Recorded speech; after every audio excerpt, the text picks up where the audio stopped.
7 signes indéniables qu'il veut s'engager. Cette vidéo s'adresse bien sûr aux gens qui démarrent une histoire ou qui sont dans une histoire depuis quelques mois et qui aimeraient passer à la vitesse supérieure. Bonjour à toutes et à tous. Une fois de plus, je me réjouis de vous retrouver pour cette nouvelle vidéo. Si vous ne me connaissez pas encore, je suis Bénédicte Anne, votre love coach depuis la fin des années 80. J'accompagne des hommes et des femmes qui ont jusque-lors galéré en amour à attirer directement la bonne personne en évitant toutes les relations qui sont condamnées, qui sont impossibles ou qui sont toxiques. À ce propos, je vous invite à télécharger ma mini-formation offerte « Attire ton âme sœur et garde-la près de toi ».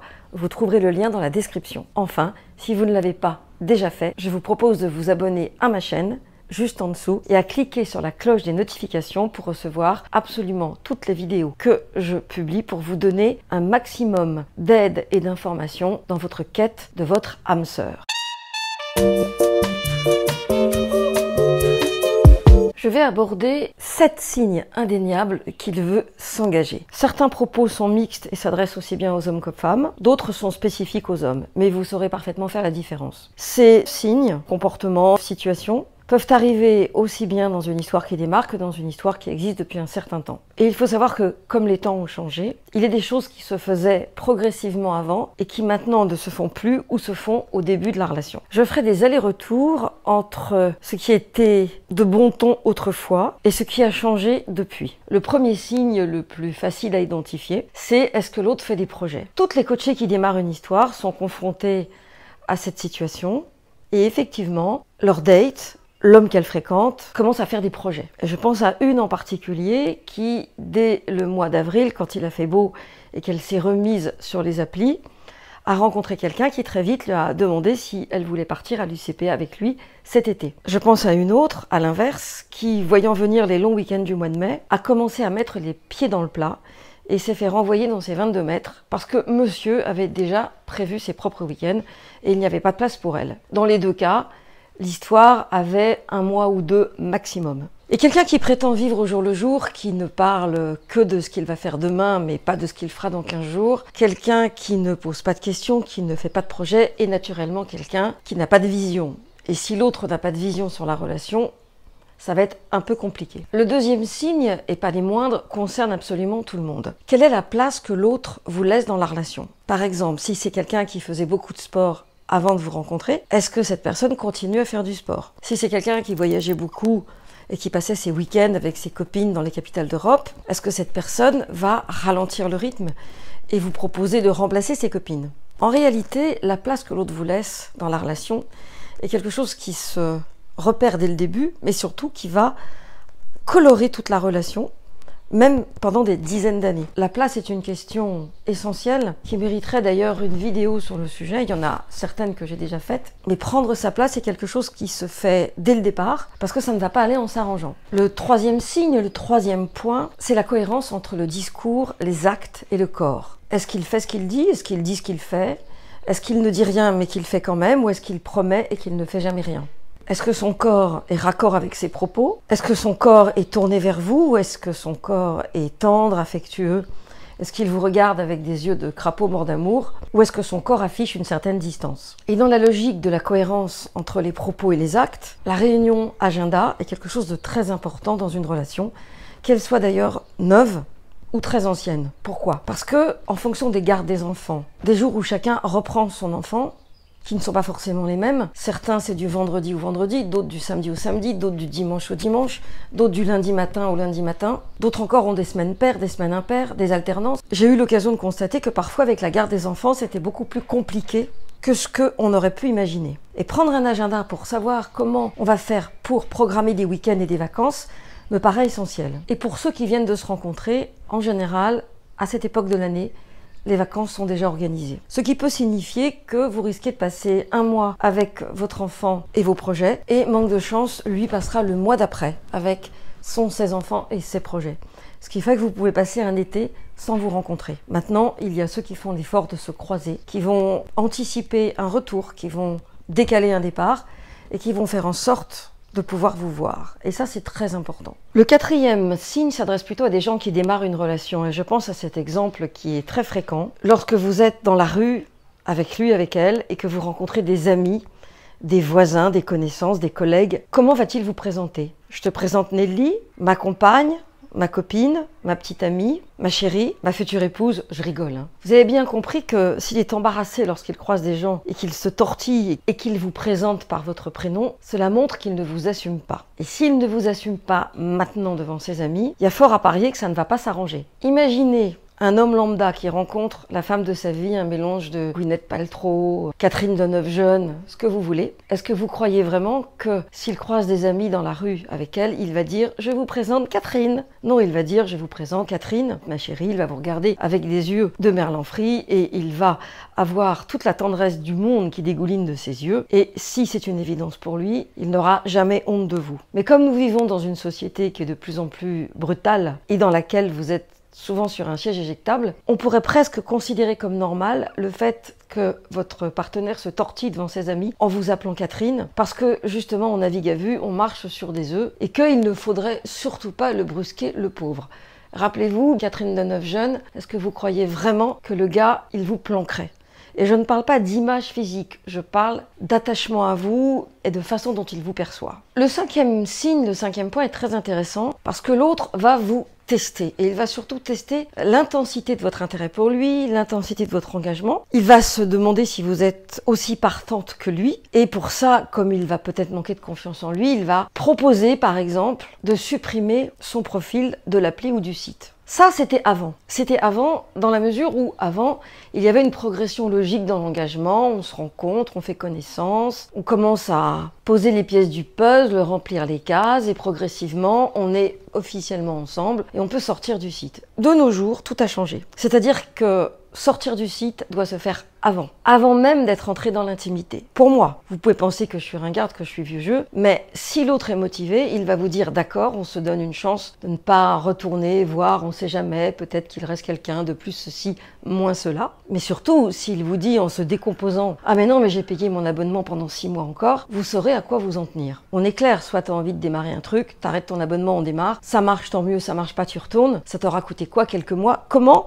Je ne vaux même pas 3 mois d'abonnement, mais si je ne vaux pas 3 mois d'abonnement, ciao, tu pues. La manière dont vous vous positionnez au départ, notamment la manière dont vous vous positionnez par rapport à l'appli et au site, sont des éléments tangibles d'information. Et il n'y a pas 50 réponses possibles. Il y a d'accord ou « Ah mais non, mais c'est compliqué, ah mais tu comprends, j'ai payé, machin ». Il y a le oui ou il y a le non.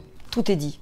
Je sais que parfois c'est difficile parce que vous n'avez pas envie d'aller voir que le gars qui vous plaît, qui vous excite, qui est exactement votre genre, est en train de vous balader parce que c'est insupportable. Et il peut aussi vous dire, mais attends cocotte, on se connaît pas, on n'a encore pas signé de contrat. Ce à quoi vous lui répondrez, ben apprenons à nous connaître et donnons-nous la chance de ne pas nous disperser. Et là, il va falloir être ferme sur votre position. Pour autant, je ne vais pas vous jeter la pierre. J'ai tellement de coachés qui ont vécu pendant plusieurs mois des situations de ce genre avant que ça ne se stabilise, que ça fait partie de la norme. La bonne nouvelle, c'est que ça finit par se stabiliser. C'est-à-dire que de moins en moins, il ira. Mais est-ce que vous avez envie de vivre ça? Et de vous infliger cette épée de Damoclès au-dessus de la tête? Le sixième point, le sixième signe, c'est votre ressenti, votre intuition. À moins que vous ne soyez un perdreau de l'année, et encore, j'imagine que vous avez déjà été amoureux, amoureuse, vous savez très bien ce que c'est quand une relation est fluide, engagée, réciproque, et que les choses se font naturellement. Les rendez-vous, les amis, les parents, les présentations. Après, tout dépend de votre âge. Si vous avez entre 15 et 20 ans, évidemment, c'est plutôt des amours adolescentes, et si vous avez entre 20 et 35 ans et pas d'enfants, ce sont des amours qui vont déterminer si vous serez le père ou la mère des enfants à venir. Si vous avez 40 ans et plus et déjà des enfants ou plus le désir d'en avoir, ce ne seront pas les mêmes enjeux, à part ceux de la garde alternée. Et si vous avez 55, 60 ans et plus et que vos enfants sont grands, là encore, ce sera différent. Ce qui est commun à toutes ces situations, et c'est très important de l'entendre, c'est que le fait d'avoir déjà vécu des attachements, des histoires, des liaisons, font que vous sentez si c'est juste, si c'est réciproque ou si ça ne l'est pas. Votre corps sait mieux que vous. Combien de fois mes coachés sont allés à des rendez-vous et leur corps était là dans une espèce de mouvement de rétraction, il ne fallait pas y aller. Leur corps ne voulait pas qu'elles y aillent et effectivement, elles ont beau avoir revu cette personne 2-3 fois, le corps disait toujours non. Donc votre intuition, c'est un élément essentiel. Et je pense toujours à cette jeune coachée qui avec le printemps a redémarré les applis et qui donc part à l'UCPA avec son nouveau chéri depuis à peu près 2 mois. Au début, il était tellement centré sur lui, sur ses habitudes, qu'il ne changeait rien. Et elle avait peur. Elle était dans l'angoisse, elle ne savait pas quand elle allait le revoir. Ça la mettait dans tous ses états. Du coup, elle s'est servie du groupe du Love Circle pour justement trouver un soutien. Et en fait, comme ce sont des jeunes gens, il a été montré que c'était une histoire de maladresse, de quelqu'un qui ne savait pas bien comment ça se passe une relation. Pourtant, il n'était pas complètement puceau, on est d'accord, il avait eu des histoires, mais il ne savait pas. Et là, ça nous amène à ce concept nouveau qui est vraiment lié au comportement post-Covid. Et ce concept nouveau, c'est que parfois, il faut éduquer vos partenaires. Certains partenaires sont éducables, d'autres non. Mais ils ne savent pas. Et ce n'est pas de leur faute s'ils vous traitent mal, ils ne le font pas exprès pour vous embêter, ils ne savent pas. Avant, l'homme était supposé connaître un petit peu les règles de l'éducation, se comporter à l'égard d'une femme, mais tout cela a tellement explosé que maintenant vous devez vous positionner et les rééduquer. Et c'est ok, c'est complètement ok, puisque cette jeune femme dont je vous parle n'est ni la première et ne sera jamais la dernière, et que même des hommes de plus de 50 ans sont aussi éducables. Pourquoi? Parce qu'ils ont passé 10, 20 ou 30 ans avec une femme qui les a marqués au fer rouge, et qu'ils ont les habitudes qui sont liées à cette ancienne histoire, et qui ne sont pas forcément les vôtres. Si vous avez de la chance, les habitudes vont vous convenir. Et il aura déjà été éduqué, il saura s'occuper de ses chemises et sera probablement le meilleur compagnon du monde. Mais ce n'est pas toujours le cas, il faut le savoir. Le 7e point, c'est la demande d'exclusivité. Et là encore, avant, on aurait abordé ce sujet au bout de quelques mois. Mais aujourd'hui, dans le contexte actuel, moi je vous invite à aborder le sujet avant de rentrer dans l'intimité. Si l'autre pratique le libertinage ou le polyamour, mieux vaut le savoir avant de sortir avec lui qu'une fois que vous serez cuite. Et ça marche dans les deux sens, évidemment. L'exclusivité est un sujet délicat et il y a 1000 façons de l'aborder. La plus simple étant de dire, est-ce que tu préfères une relation ouverte ou une relation fermée? Et vous regardez sa tête à ce moment-là. Et s'il commence à faire qu'est-ce que tu veux dire, une relation ouverte? Bah oui, une relation où tu peux voir d'autres gens, faire l'amour avec d'autres femmes.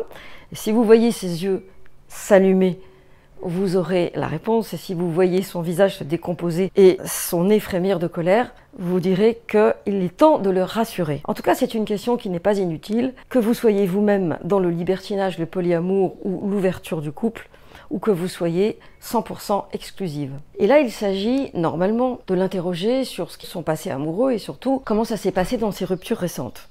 Et ça, c'est une question qu'avant on posait au bout d'un certain temps. En fait, cette question aujourd'hui doit se poser avant. Elle doit se poser avant l'intimité parce que c'est là que l'autre va vous donner la teneur de la sauce à laquelle il va vous manger. Et je pense à une coachée qui a rencontré un homme un peu plus jeune qu'elle, de 5-6 ans, donc ça c'est pas le sujet. Jamais marié, jamais d'enfant, sa relation la plus longue a duré 3 ans. Bah forcément, on entend que c'est compliqué l'engagement. Ça veut pas dire qu'il ne va pas s'engager avec elle. Ça veut dire qu'il a un passé et que généralement, tant qu'on ne travaille pas sur soi, les choses se répètent. Et les mêmes causes produisant les mêmes effets, on peut envisager l'hypothèse que peut-être vous allez être traité de la même manière que les autres. Peut-être pas. Et là, je pense à une coachée qui a longuement interrogé l'homme sur sa relation passée. Il avait quitté le domicile conjugal depuis 3 ans. Il disait qu'il était clair, etc. Sauf que il avait laissé toutes ses affaires chez son ex, il avait encore les clés. Et ce qui était au départ une garde avec sa fille est devenu une espèce de va-et-vient, comme une deuxième maison familiale. Conclusion, la relation s'est arrêtée parce que l'homme n'était pas du tout prêt. Et pourtant, sur le papier, il était parfait. Donc ce n'est pas parce qu'on va vous dire ce que vous avez envie d'entendre que ce sera vrai. Là encore, je vous propose d'écouter votre intuition de manière à sentir s'il y a une cohérence. Et surtout à prendre le temps, puisque ça va être la meilleure façon pour vous de cheminer à votre rythme et de sentir ce qui est juste ou pas pour vous. Voilà, j'espère que ces points, ces signes vous auront éclairé et vont vous permettre d'avancer sur le chemin escarpé de la relation amoureuse et de l'engagement de l'autre. Dites-moi si vous êtes plutôt du style à attendre que ça vienne, à brûler les étapes ou au contraire à rééduquer l'autre. Dites-moi aussi quel est le signe, quel est le point qui vous a le plus aidé dans le passé et peut-être que vous avez d'autres points à ajouter. Dites-le moi dans les commentaires, je serai ravie de vous répondre. Merci d'avoir regardé cette vidéo jusqu'au bout. Merci de la liker si elle vous a plu, de la partager si vous pensez qu'elle peut aider des personnes de votre environnement. Et à très vite pour une nouvelle vidéo, au minimum chaque mardi et chaque vendredi.